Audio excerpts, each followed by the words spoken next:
Эй, чыга эшикке, атаң келди.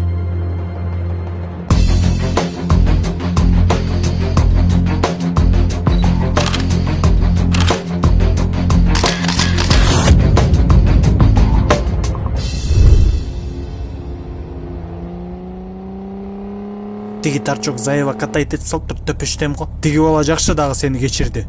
Ну, ата ал жага базар жок болуп кетти го. Отурмаксың тиякта азыр. Ну да, папа, правильно говоришь, отурмактын тияк бияк Дональд так деп, жөн сүйлөчү.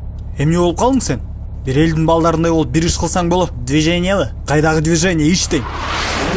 Рэпер болом дедиң, макул дедиң. Аны элдер көрө албай атпайбы мени? Бул жашоодо баары болот, капа болбо карындаш. Түз узасаң тез жетесиң, жолго кастыкка. Мама, эмне? Далыңа жеткирип коем, уктуңбай? Көрө албаганда эмес, сен тата улан ныр-ныр деп атпайсыңбы? Зато тата братан деп чыктым да ата. Жада калса оңой официант кылып орноштурсам ошого иштей албай койдуң. Эй, Щегол, мен мо сенин питанияң, мо сушнягың, а мо дезертиң. Снюхайте. Чеш алдыгы кепкаңдай.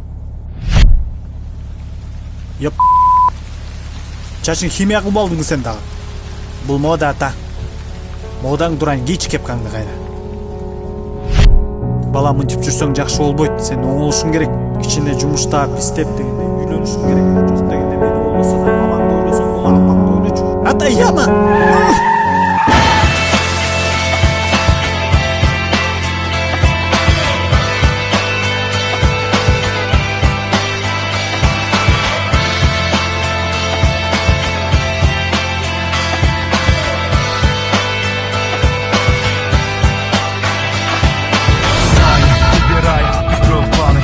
Во сне снились кошмары, взрывы, пожары, знаки тебя предупреждали. Окей, ты любил вокруг.